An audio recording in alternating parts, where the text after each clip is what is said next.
하나님 말씀 같이 읽겠습니다. 신약성경 마태복음 6장 5절에서 8절까지의 말씀입니다. 신약성경 마태복음 6장 5절에서 8절입니다. 우리가 다 같이 한 목소리로 같이 읽겠습니다. 마태복음 6장 5절에서 8절입니다. 같이 읽습니다. 또 너희는 기도할 때에 외식하는 자와 같이 하지 말라. 그들은 사람에게 보이려고 회당과 큰 거리 어귀에 서서 기도하기를 좋아하느니라. 내가 진실로 너희에게 이르노니 그들은 자기 상을 이미 받았느니라. 너는 기도할 때에 내 골방에 들어가 문을 닫고 은밀한 중에 계신 내 아버지께 기도하라. 은밀한 중에 보시는 내 아버지께서 갚으시리라. 또 기도할 때에 이방인과 같이 중언부언하지 말라. 그들은 말을 많이 하여야 들으실 줄 생각하느니라. 그러므로 그들을 본받지 말라. 구하기 전에 너희에게 있어야 할 것을 하나님 너희 아버지께서 아시느니라. 아멘. 여러분 반갑습니다. 한 주간도 평안하셨습니까? 좀 새로운 느낌이 저는 있는 것 같아요. 참으로 오랜만에 이렇게 또 예배 교회에서 이렇게 여러분들의 얼굴을 마주 보면서 예배를 드리는 것 같습니다. 늘 녹화하고 혹은 집에서 좀 더 캐주얼한 모습으로 우리가 예배를 드리다가 오늘은 이렇게 사역자들과 함께 준비하고 또 여러분들 역시도 좀 함께 모여서 예배드리는 그런 느낌으로 예배할 수 있는 것 참 감사하고요. 이러한 예배들을 통해서 좀 우리 안에 조금 더 하나님의 부어주시는 은혜가 더 깊이 체험될 수 있기를 간절히 바라봅니다. 우리가 광고한 대로 이제 한동안은 기도에 대한 주제를 함께 나누고자 합니다. 어릴 때부터 신앙생활을 해서 그런지 때로는 가장 기본적인 주제들을 다루고 그것을 가지고 설교를 하거나 사역을 하려 할 때 때로는 좀 어려움이 있습니다. 너무나 당연하게 생각하고 받아들이고 그냥 큰 고민 없이 하던 많은 것들을 직접적으로 말하고 가르쳐야 된다는 것, 그리고 그것을 가지고 다시 한번 우리 스스로에게 동기부여해서 해야 한다는 것이 어떤 때는 좀 어렵게도 느껴집니다. 여러분들은 어떤지 모르겠어요. 하지만 이런 시기, 모든 것이 혼란스럽고 좀 왔다 갔다 하는 것 같은 그런 시기잖아요. 이런 시기일수록 우리 안에 너무 당연하게 여겨졌던 것들, 그런 것들 중에 중요한 것들을 다시 한번 되새겨보고 우리는 과연 그것에 대해서 제대로 인식하고 있었는지, 그리고 우리의 삶에 그런 중요한 것들이 정말 그 자리, 곧 있어야 될 자리에서 제대로 작동하고 있었는지, 역할을 감당하고 있었는지를 한번 점검하는 그런 시간이 되었으면 좋겠습니다. 그런 관점에서 한동안은 기도라는 주제를 함께 고민해 보기를 원합니다.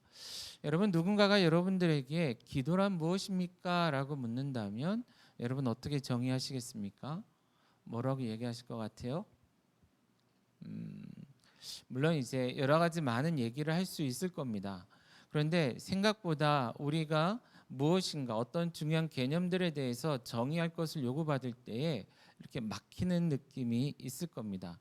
이렇게 얘기하자니 저렇게 얘기하자니 이것이 떠오르고 생각나서 어떻게 해야 할지 몰라 고민할 때가 있다라는 것이죠. 특별히 그 주제가 생각보다 큰 주제라면 인류 역사를 놓고 보면 기도는 인류의 시작부터 계속 인류의 역사 속에 있었던 주제이죠. 그런 큰 주제를 요약적으로 정의한다는 것은 사실 굉장히 어려운 일일 것입니다. 그래서 길게 설명하면 설명할수록 자꾸 답이 산으로 가는 것 같은 그런 어려움을 줄 수도 있는 주제들이기도 하죠. 감사하게도 팀켈러 목사님이 그의 기도라는 책에서 이런 역사 속에서 기도에 대해서 논의되었던 주제들을 잘 정리했습니다. 그리고 봤더니 두 가지 단어가 나왔다라고 얘기를 하고 있어요. 뭐냐면 기도는 만남이다라고 이야기하는 사람들, 또 한 가지는 기도는 간구다라고 이야기하는 사람들이 있었다라는 거예요. 자, 기도는 만남인가 간구인가라는 이런 질문이 기도란 무엇인가를 생각할 때 아주 중요한 요소다라는 것이죠. 첫 번째로 기도는 만남이다, 곧 하나님과의 만남이다라고 이야기하는 정의하는 부류의 책들 혹은 신학자들 그리고 그런 시대의 흐름이 있었다라는 거예요. 그것은 어떤 의미입니까? 곧 기도를 통해서 하나님의 사랑을 체험하고 그분과 하나 되는 것을 체험하는 그런 수단이 바로 기도다라는 것이죠. 하나님 앞에 나아가 하나님을 만나고 하나님의 그 임재 가운데 거하며 주님이 주시는 평안함을 받아 누리는 것, 그런 시간, 그런 행위가 기도다라고 이야기하는 사람들이 있었다라는 것이에요. 또 한 부류는 기도는 간구다라고 정의하는 사람들이 있었다라는 것이죠. 무엇입니까? 단순한 우리의 내적인 평안, 곧 하나님을 만나고 하나님 안에 거함으로 인한 만족감이나 기쁨을 고백하는 것이 아니라 이 땅 가운데 하나님의 나라가 이루어지는 것, 실현되어지는 것을 사명으로 알고 그것이 이루어지기 위하여 몸부림치는 가운데 하나님께 간구하며 나아간 사람들이다라는 것입니다. 물론 여러 가지로 표현할 수 있겠지만 이런 의미죠. 내가 살아가는 삶의 현장에 하나님이 계시는 것은 알아요. 우리가 믿음으로 고백하죠. 그러나 우리 눈에 보여지는 우리의 삶으로 채워지는 이런 체감되어지는 환경은 마치 하나님이 이곳에 계시지 않는 것과 같은 하나님의 부재 상태를 경험하는 것과 같은 그런 삶을 우리가 살아가기 때문에 그러한 삶의 현장에 곧 하나님이 부재한 것과 같은 이런 환경 속에 하나님이 계심을, 더 나아가 하나님이 살아계심을, 역사하심을 드러나지기를 바라는 마음으로 간구하는 기도가 있다라는 것입니다. 말 그대로 우리가 간구를 한다라는 것은 필요가 있다라는 거예요. 필요가 있다라는 것은 이미 우리의 삶에 결핍이 이루어졌다라는 거예요. 자, 이 결핍을 나 스스로 해결할 수 없기 때문에 곧 없다라는 것이 문제잖아요.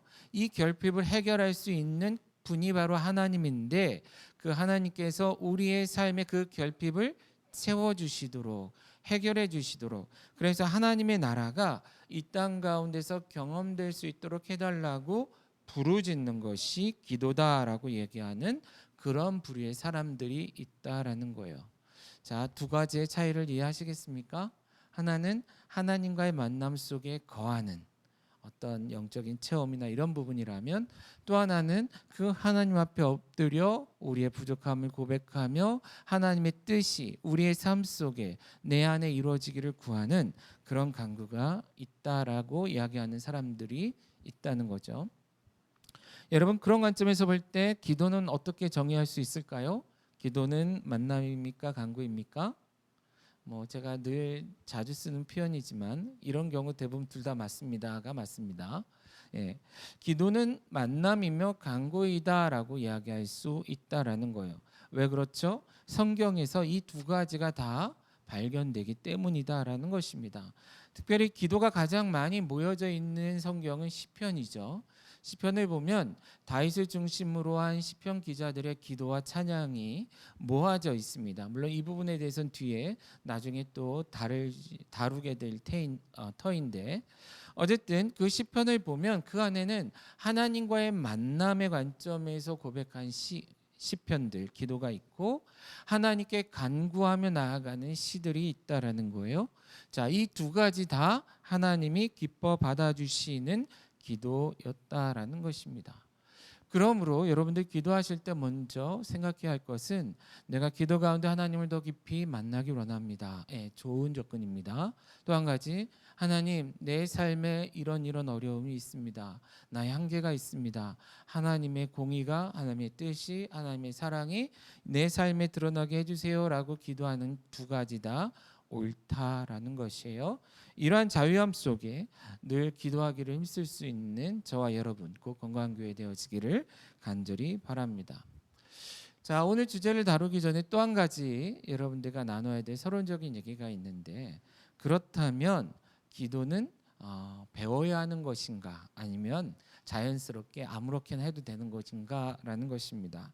자, 누가복음 11장 1절을 보면 예수님의 제자들 중에 하나가 예수님께 나와서 이렇게 구합니다. 주여, 요한이 자기 제자들에게 기도를 가르친 것과 같이 우리에게도 가르쳐 주옵소서라고 구하였다라는 거예요. 뭐라고요? 예수님의 제자, 예수님을 따르는 제자들 중에 하나가 하나만은 아니었겠죠. 사실은 총대를 누군가가 맺겠죠. 제자들 대부분이 그런 필요를 느꼈을 거예요. 그런 가운데 누군가가 먼저 입을 떼서 예수님께 구한 겁니다. 주님, 우리에게도 마치 세례 요한이 그 제자들에게 기도를 가르친 것처럼 우리에게도 기도를 가르쳐 주옵소서라고 구했다라는 거예요. 자, 기도를 배워야 하는가? 자, 배워야 한다라고 느낀 제자들 중에 한 사람이 예수님께 구했다라는 것이죠. 만약에 기도를 배우지 않고도 그냥 하는 게 맞다면, 혹은 남들이 하는 것을 그냥 따라가는 것만이 맞다면, 굳이 예수님은 그들에게 기도를 별도로 가르쳐 주지 않으셨겠죠. 그렇죠? 그런데 예수님의 반응을 보면, 그래? 그러면 내가 기도 가르쳐 줄게 하셨다라는 거예요. 그러면서 가르쳐 주신 기도가, 그 기도문이 이제 우리가 앞으로 계속해서 다루게 될 주님이 가르쳐 주신 기도, 짧게는 주기도문이라고 말하는데, 정확히 표현하자면 주님이 가르쳐 주신 그 기도문이었다라는 것입니다.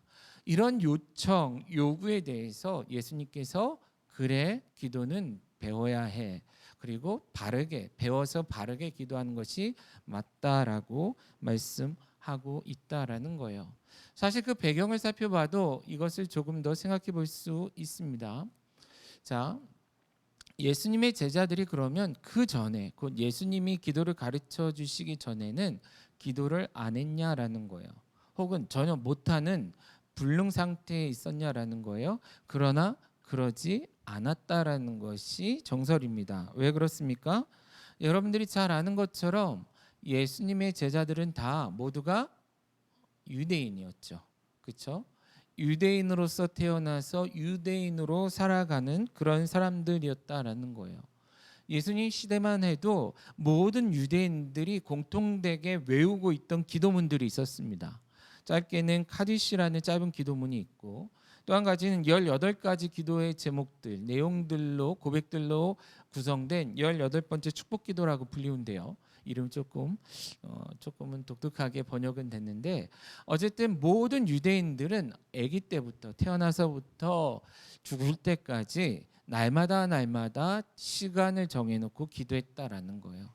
자, 유대인들도 하루에 3번 기본적으로 기도했습니다. 아침, 점심, 저녁 시간을 정해놓고 그 시간대에 모두가 기도했었다라는 거예요. 그렇다면 예수님의 제자들이 전혀 기도를 모르는 사람들도 아니고 그들의 삶에 기도가 없었다라고도 얘기할 수는 없을 겁니다. 그럼에도 불구하고 그들은 예수님께 기도를 가르쳐 주세요라고 요청했다라는 거예요. 자, 그렇게 본다면 우리도 마찬가지입니다. 신앙생활을 내가 몇 년을 했는데 하고 이야기할 수 있겠죠. 그래도 우리는 신학교도 나오고 사역자로서 몇 년 혹은 몇십 년 동안 사역을 했는데 굳이 기도를 또 배워야 하나? 또 우리의 기도 생활을 점검해야 하나? 해야 된다라는 것이죠. 왜 그렇습니까? 사실 기도문 혹은 기도라는 것은, 기도의 내용은 단지 우리가 앞에서 얘기한 것처럼 어떤 필요에 대해서 우리의 필요를 쭉 열거하는, 어떤 위시리스트에 기록되어 있는 내용들을 열거하는 것만이 아니기 때문이다라는 것이에요. 주기도문도 담고 있는 것처럼 그 기도 안에는 하나님에 대한 고백도 있고, 하나님의 나라, 하나님의 뜻에 대한 고백, 더 나아가 우리의 삶이 하나님께 있음을 고백하는 이런 신앙 고백도 담고 있다라는 것이죠. 특별히 예수님 시대에도 여러 공동체들이 있었습니다. 가장 대표적인 건 뭐죠? 바리새인을 중심으로 한 종교 지도자 그룹이 있었고, 또한 그 시대가 그들이 생활하기엔 좋지 않아 보였나 봐요. 그래서 도시를 떠나 광야로 나가 공동체를 이룬 그런 무리들도 있었습니다. 소위 말하는 에세네파. 뿐만 아니라 세례 요한의 등장 이후에 세례 요한을 따르는 무리들도 있었습니다. 그리고 누가복음 11장에 있는 내용을 우리가 살펴보면 세례 요한의 제자들도 세례 요한이 가르쳐준 기도문으로 같이 고백했다라는 거예요. 자, 어떤 기도를 하느냐는 단지 내가 무엇이 필요하다 혹은 이것은 괜찮다 이런 고백만이 아니라 내가 누구인가 곧 우리의 정체성에 대한 고백이기도 하다라는 것이에요. 그런 의미에서 예수의 제자들은 비록 그들이 유대인으로서 유대인의 기도는 알고 있었지만 그리고 그 중에 일부는 세례 요한의 제자였기 때문에 그 세례 요한이 가르쳐준 기도도 알고 있었지만 예수님을 따르는 그 시점, 자, 예수님을 따르면서 세워져가는 예수 중심의 공동체, 오늘날로 얘기하자면 교회고 사람으로 얘기하면 그리스도인으로서 어떤 고백, 어떤 정체성을 가지고 살아가야 되는지에 대해서 그들은 궁금했고 예수님께 물었다라는 거예요. 그리고 그것에 대해서 예수님은 가르쳐 주셨고 이 기도를 통해서 우리가 누구이고 하나님이 어떤 분이시며 더 나아가 우리의 삶 속에 무엇이 이루어져야 되는지를 고백할 수 있도록 허락해 주셨다라는 것입니다. 어떤 면에서 여러분들이 지금까지 신앙생활을 하시면서 수없이 많은 경우를 통해 기도에 대해서 배우고 또 함께 기도도 하고 때로는 혼자 골방에 들어가서나 조용한 큐티나 이런 시간들을 통해서 기도하는 훈련을 하셨을 것입니다. 그러나 여전히 우리는 하나님을 알아가면 알아갈수록 예수님의 뜻, 성경에 기록된 말씀을 이해하면 이해할수록 우리의 기도는 더 깊어져야 되고 더 나아가 하나님이 기대하시는 곧 주님이 기대하시는 그러한 기도의 사람으로 거듭나고 성장해야 한다라는 것입니다. 물론 이렇게만 얘기할 수 있으면 참 좋은데 오늘날 우리들의 모습을 보면 어떤 기도를 하느냐, 얼마나 깊은 기도를 하느냐, 얼마나 많은 시간 동안 다양한 기도의 점을 가지고 기도하느냐 이런 질문보다는 과연 기도는 하냐 이런 우리는 기도는 하고 사나 얼마나 하고 사나 어떤 기도를 하고 사나 이렇게 해도 되나 이런 염려를 하는 우리들의 인생이죠. 그러나 그런 우리들에게 주님은 그럼에도 불구하고 다시금 마음을 다잡고 발음이 꼬였네요. 다잡고 기도하는 사람이 되라라고 요청하고 있는 것이죠.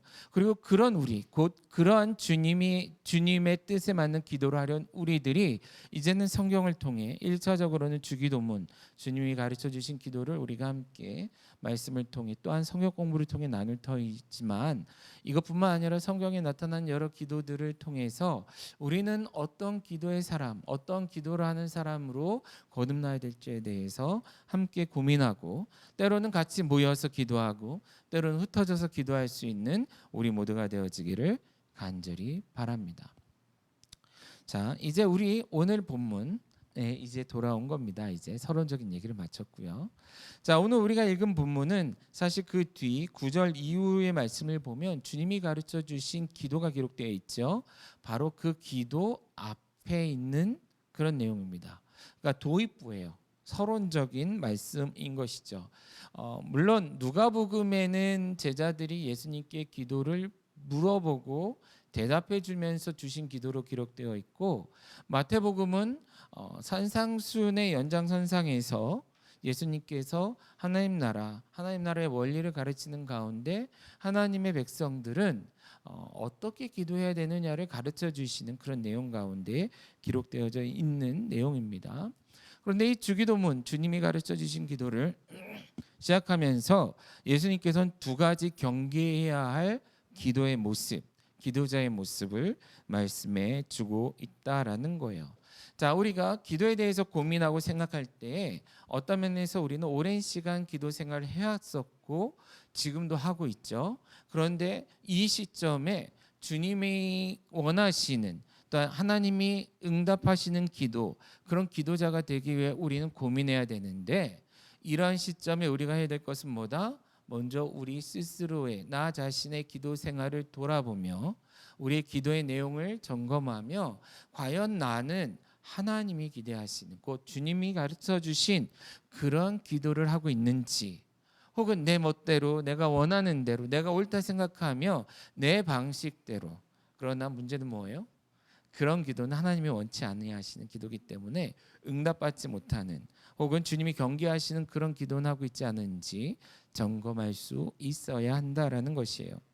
그런 면에서 마태복음 6장 5절에서 8절 사이에는 주님이 경계하시는 두 부류의 기도자, 두 가지 종류의 기도가 기록되어 있다라는 것입니다.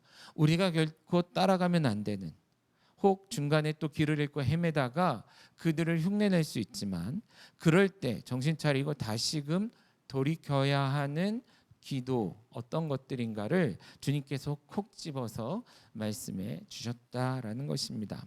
자, 그 첫 번째는 어떤 기도입니까? 우리에게 익숙한 표현으로 외식하는 기도자가 되지 말라라는 거예요. 외식하는 기도자가 되지 말라. 곧 너희는 기도할 때에 외식하는 자와 같이 하지 말라. 위선적인 기도하는 사람이 되지 말라라는 것입니다. 자, 이 말씀을 주시면서 그런 사람들의 특징, 그런 사람들은 어떤 사람이었는지 설명해 주고 있죠. 그런 사람들 어디 가면 볼 수 있습니까? 회당이나 혹은 큰 길, 어귀, 지금으로 얘기하면 사거리, 이런 곳이겠죠. 사람들이 많이 모이는 곳. 여기서 장사하면 참 좋겠다 할 만한 장소 있잖아요. 사람들이 많이 다니기 때문에 그런 곳에 가면 늘 발견되어지는 사람들이 있다라는 거예요. 어떤 사람들? 그 가운데 서서 하늘을 우러러 두 손을 들고 큰 소리로 기도하는 사람들이 있다라는 것입니다. 자, 그런데 이제 여기서 우리가 한번 생각해 보시죠. 과연 이러한 기도의 패턴이 잘못됐냐라는 거예요. 자, 어떤 면에서 그 당시에 종교 지도자들의 기도 패턴은 시간을 정해놓고, 물론 회당, 길, 어귀뿐만이 아니라 어디서든 그 자리에서 하늘을 우러러 손을 들고 소리 지르며 기도하던 사람들이었어요. 이것을 우리에게 좀 익숙한 표현으로 얘기하자면 언제 어디서나 기도하는 사람들이었다라는 것이에요. 자, 만약에 예수님께서 규칙적으로 하는 기도를 경계하시거나 혹은 여기저기 막 아무 데서나 기도하는 것을 경계했다면 오늘날 우리도 기도 생활이 굉장히 제약될 것입니다. 그러나 실제 우리가 읽은 말씀을 잘 보시면 예수님이 지목하시는, 손으로 지목하고 있는 그 포인트는 회당이나 그 길 어귀가 아니라 뭐라는 거예요? 그들의 마음속에 있는 태도다라는 것입니다. 자, 그 표현 앞에 뭐라고 돼 있죠? 그들은 사람에게 보이려고라는 거예요. 회당에서도 길거리에서도 기도하는데 그들의 마음속에는 어떤 마음이 있다? 사람들에게 보이기 위한 마음이 자리 잡고 있다라는 것입니다. 그러한 모습, 그러한 마음, 어떤 면에서 교만한 것이고 또한 위선적인 것이고 외식적인 것이다라는 것입니다. 자, 뭐가 문제라고요? 그들의 기도하는 목적이, 이유가, 의도가, 동기가 다른 그 무엇이 아닌 사람들의 눈에 비춰지는 나였다라는 거예요. 곧 기도가 좋아서 하는 기도도 아니고 하나님이 좋아서 하는 기도도 아니었다라는 거예요. 더 정확히 얘기하자면 나 자신을 너무 사랑한 나머지 사람들로부터 인정받는 기도를 하고 싶었다라는 거예요. 사람들에게 존경받는 사람이 되고 싶었다라는 거예요. 다른 말로 사람들에게 나는 이런 기도의 사람이에요. 나는 이렇게 기도해요. 이렇게 오랫동안 기도해요. 나는 이렇게 멋지게 기도해라고 사람들에게 뽐내고 싶어하는 사람들이었다라는 거예요. 그런데 바로 그러한 목적, 그런 의도로 기도하는 사람들, 그런 기도를 주님은 뭐한다? 경계하신다라는 것입니다. 언제부턴가 한국 교인들도 그런 얘기를 합니다. 요즘 기도 생활이 어때? 이런 얘기를 하는데 그 고민과 질문은 좋아요. 그런데 대부분 그것을 수치화시키며, 자 보세요, 양으로 표현한다라는 거예요. 난 요즘 30분밖에 기도 못해요. 1시간밖에 기도 못해요. 아니면 누구는 또 그걸 많이 했다는 걸 또 자랑하면서도 얘기를 해요. 그렇죠? 그리고 기도의 제목의 양, 뭐 여러 가지 많은 것들로, 물론 내 신앙이 지금 이 정도 수준에 와 있고 이런 노력을 합니다라고 스스로를 점검하거나 혹은 내가 당신을 위해 기도하고 있어요라고 표현하는 건 좋은데, 이게 어느 순간 지나쳐서 마치 예수님 시대의 바리새인처럼 외식하는 자처럼 될 수도 있다라는 것입니다. 곧 하나님 앞에서 인정받는 자가 아니라 사람들 앞에서 나 자신 인정받기 위해, 심지어 때로는 아무도 보지 않는 그곳에조차도, 곧 하나님과 나밖에 없는 그런 환경, 나 혼자 있음에도 불구하고 나 스스로를 뽐내고 나 스스로가 스스로를 인정하도록 하기 위해, 쉬운 말로 자기 만족을 위해 기도하는 사람들이 있다라는 것입니다. 특별히 여기서 외식이라는 단어는 실제 그런 의미를 가진 단어입니다. 뭐냐면요, 이 외식이라는 단어는 극장에서 공연하는 것, 이것을 의미한다라는 거예요. 쉽게 얘기하면 연기자들이 공연 속에 무대 위에서 연기하는 그 행위를 외식이라고 했다라는 것이죠. 그런 면에서 기도가 쇼가 돼버린, 관중은 나 자신이거나 주위에 있는 사람들, 그리고 기대하는 것은 나 스스로 나에게 박수를 치거나 사람들이 나에게 박수 쳐주기를 기대하며 하는 기도가 있다라는 거예요. 그러나 그런 기도는 옳지 않다라는 것입니다. 기도는 결코 쇼가 되어서는 안 된다라는 거예요. 자, 그것을 위해 주님이 우리에게 기도하라고 하신 것이 아니다라는 것입니다. 그러나 우리는 너무나 쉽게 이런 위선적인 기도자가 되곤 한다라는 거예요. 여러분, 나 스스로 기도하지 않는 나 자신을 보면 한심하게 여기는 사람들이 있죠. 난 전도사인데, 나는 목사인데, 나는 집사인데, 난 그리스도인인데, 난 하루에 몇 분도 기도도 못하고 뭐 이런 얘기하는 사람들이 있어요. 근데 그 안을 잘 들여다보라라는 거예요. 정말 하나님과의 만남이나 하나님께 간구해야 되는 나의 삶임에도 불구하고 기도하지 못하고 있는 나 자신의 한계로 인해 안타까워하는 건지, 아니면 내가 이 정도 신앙인인데, 내가 이렇게 오랫동안 하나님을 알아왔는데 기도도 안 하는 삶을 산다, 참 나 스스로가 한심스럽다라고 스스로를 평가하고 있는 건 아닌지 돌아보라라는 것입니다. 만약에 그렇게 나 스스로를 평가만 하고 있다면 죄송하지만 그것은 소극적인 외식이 될 수도 있다라는 거예요. 우리가 그런 안타까움을 느낀다면 그 하나님과의 만남의 깊은 곳에 들어가지 못하고 있는 나 자신, 이 땅 가운데 하나님의 나라가, 하나님의 공의가, 하나님의 뜻이 온전히 이루어지지 못하고 있음에도 불구하고 기도하지 못하고 있는 나 자신에 대해서 안타까워하고 하나님의 은혜를 구하는 것이 마땅하지 않냐라는 것입니다. 자, 이러한 자, 곧 이러한 기도를 경계하며 주님이 우리에게 주신 솔루션은 그럼 무엇입니까? 8절에 보시면, 자, 그런 자들은 이렇게 말합니다. 너는 기도할 때 내 골방에 들어가 문을 닫고 은밀한 중에 계신 내 아버지께 기도하라라고 말씀을 하십니다. 문을 닫고라는 것은 외부의 시선, 심지어 나 자신이 나 자신을 바라보는 그 시선을 차단하라라는 거예요. 그리고 그러기에 가장 좋은 장소로서 골방을 이야기하는 것입니다. 또 이렇게 얘기했더니 많은 사람들은 또 골방이 어디냐 하고 막 싸우죠. 우리 집엔 골방이 없어요. 뭐 이런 얘기를 하는데 사실 그런 의미는 아닙니다. 자, 원어적으로 보면 골방이라는 말은요, 그 당시에 보물을 간직할 수 있는 창고를 말했대요. 자, 그때는 은행이 별로 이렇게 활성화되기 전이었을 거 아닙니까? 그러면 귀중품들을 모아두는 곳이 따로 있었겠죠. 자, 사람들이 쉽게 찾을 수 있는 곳에 두겠어요? 사람들이 못 찾는 곳에 두겠어요? 사람들이 못 찾는 곳, 혹은 접근할 수 없는 곳에 어떤 공간을 정해놓고 그곳을 골방으로, 그 보물을 보관하는 곳으로 사용했을 거다라는 거예요. 바로 그러한 곳으로 들어가라라는 거예요. 핵심은 사람들과의 단절, 혹 다른 사람들이 나를 어떻게 볼까라는 그런 생각 자체를 하지 않아도 되는 그런 환경으로 나아갈 것을 말하고 있다라는 것입니다. 그러한 보물을 보관하던 그곳, 그곳에 들어가서, 근데 이 골방은 중의적인 이중적인 의미가 있습니다. 원래 그곳에 가면 물질적인 보물이 있어야 되는데 사실 그곳에서 얻을 수 있는 가장 큰 보물은 뭐다? 진정한 보물 대신 하나님이다라는 거예요. 그곳에 가서 금, 은, 반지를 보고 행복해할 수 있지만 진정한 보물인 누구를 만나는 곳? 하나님을 만나는 곳.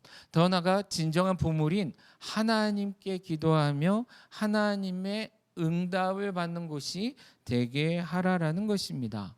우리의 삶에 그런 골방, 그것은 어디든 될 수 있어요. 그러나 그것은 적어도 내가 타인을 의식하지 않아도 되는 그러한 곳, 그러한 시간. 또한 나 자신 스스로도 너무나 나를 의식하지 않아도 되는 그런 환경, 바로 그곳에 은밀한 중에 오직 나만을 바라보시고 내 기도만을 들으시고 내 기도에 응답하시는 주님이 계심을 인정하며 그곳에 나아가라라는 것입니다. 아까 공연, 관객, 연기 이런 표현들을 썼죠. 기도의 진정한 관객은 하나님밖에 없다라는 거예요. 그럼 그곳에 나아가서 만약에 연기를 한다면 하나님 앞에서만 하나님을 위한, 하나님만을 의식하는, 인식하는 그러한 연기를 하라라는 거죠. 물론 기도는 연기는 아닙니다. 그런 의미로서의 기도를 하는 것이 마땅하다라는 것입니다.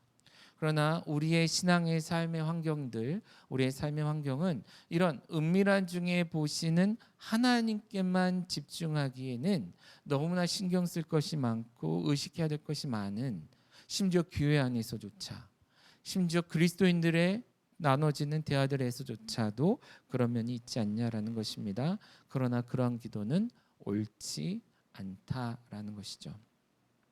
그리고 마지막으로 한 가지 더 주님이 경계하시는 기도가 있습니다. 한 가지는 유대인들, 특별히 바리새인들을 중심으로 한 경건하다 스스로 이야기하는 유대인들의 기도였다면, 두 번째는 횡설수설하는 자. 성경이 기록된 대로 읽자면 이방인과 같이 중언부언을 우리에게 조금 익숙한 표현으로 쓰자면 횡설수설 이렇게도 얘기할 수 있겠죠. 이런 횡설수설하는 이방인들과 같은 기도도 우리가 금해한다, 하지 말아야 한다라는 것입니다. 특별히 이방인들은 어떤 사람들입니까? 물론 여러 가지로 얘기할 수 있어요. 민족적인 것, 물론 1차적으로 민족적인 것이지만 실제 우리가 신앙 안에서 이야기하는 이방인들은 다른 종교 혹은 다른 신을 섬기는 사람들입니다. 하나님이 아닌 다른 신. 하나님이 아닌 다른 신을 한마디로 한 단어로 쓰면 뭐죠? 우상인 것이죠. 왜요? 하나님만이 진짜 신이고 나머지는 가짜기 때문에, 어리석기 때문에, 어리석은 신이기 때문에 우상이라고 표현하는 거예요. 곧 우상 숭배자들과 같이 하나님이 아닌 우상을 섬기는 그런 사람들처럼 뭐하지 말라? 횡설수설하는 기도를 하지 말라라는 것입니다. 어떤 면에서 앞에서 유대인들의 기도를 경계하실 때는 기도의 목적이나 기도의 어떤 의도에 대한 말씀을 주셨다면, 지금 이방인들의 기도를 지목하면서 하시는 말씀은 기도의 본질에 대한 얘기입니다. 기도란 뭐냐라는 거예요. 본질적으로 뭐냐? 내가 하고 싶은 얘기만 막 떠드는. 왜 횡설수설해요? 우상이라 그랬잖아요. 그 신은 눈에 보이는 신이라면 돌이나 나무, 어떤 물건으로 만든 신이고, 보이지 않는 우상도 있을 수 있습니다. 공중에다 대고 떠드는 이런 많은 대상들을 놓고, 보이지 않는 대상을 놓고 떠들죠. 다 우상이에요. 그런 비인격적인 대상을 향해 막 떠드는 것, 그런 것이 아니다라는 거예요. 기도는 본질적으로 누구와? 하나님. 그 하나님은 어떤 하나님? 인격적인 하나님. 물질적이며 어떤 아무런 반응도 못하는 그런 대상이 아니라 내 말에 귀를 기울이고 내 마음을 헤아리시고 또한 나를 위해 무엇인가를 기꺼이 하고자 하시는, 더하고자 하시는 그런 인격적인 하나님과의 관계 속에 이루어지는 것이 뭐다? 기도다라는 것이에요. 특별히 중언부언, 횡설수설은 어떤 헛된 말을 반복적으로 하는 것, 생각 없이 하는 것을 말합니다. 뜻없이 말하는 것, 의미 없이 말하는 것. 물론 이런 경우들은 많이 봐요. 자, 그런데 우리도 알게 모르게 그런 기도를 할 때가 있지 않냐라는 거예요. 어느 순간 습관이 되어서 나도 모르게 그냥 계속 반복적으로 하는 말. 그래서 주위 사람이 너 왜 자꾸 그렇게 얘기해? 그러면 내가 그랬나 할 정도로 의식 없이 막 하는 말들이 있어요. 그런데 기도한다 그러면 늘 그렇게 기도하는 사람들이 있다라는 거예요. 그러나 그러한 기도는 주님이 기대하시는 기도가 아니다라는 거예요. 그러한 기도는 하나님이 들으시는 기도가 아니다라는 것입니다.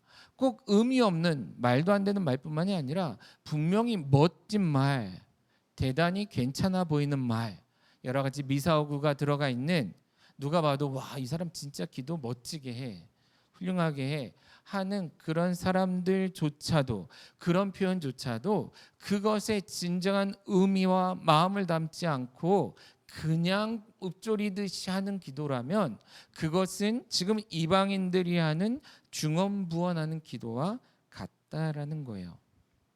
결국 마음이 조급하고 불안해서, 그리고 염려스럽고 해서 이 쫓기는 마음에 나도 모르게 막 뭐라 하는 그런 기도가 되지 않도록 하라라는 것이에요. 왜요?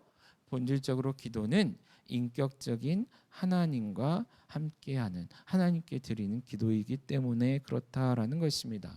이러한 기도를 하는 사람들에게 예수님은 8절에 솔루션을 주시죠. 뭐라고 얘기해요?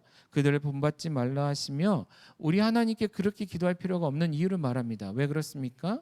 우리 하나님은 우리가 구하기 전에 이미 우리의 필요를 알고 계시는 하나님이기 때문에 그렇다라는 거예요. 말하지 않아도 알아. 뭐죠? 초코파이 광고에 나오는 표현이에요. 그러나 그것은 어떤 광고 문구가 아니라 실제 하나님이 우리를 대하실 때에 보여주시는 태도다라는 것입니다. 내가 100마디를 하면 하나님이 100마디를 알아듣는 게 아니에요. 내가 100마디를 해야 하나님이 10마디 정도 알아듣는 하나님이 아니고, 내가 한마디도 끝내기 전에 이미 하나님은 내 안에 있는, 혹은 내가 심지어 의식하지도 못하고 있는, 인식하지도 못하고 있는 100마디, 1000마디, 만마디를 이미 알고 계시는 그 하나님, 내 모든 필요를 먼저 알고 계시는 하나님이다라는 것이 성경의 표현입니다.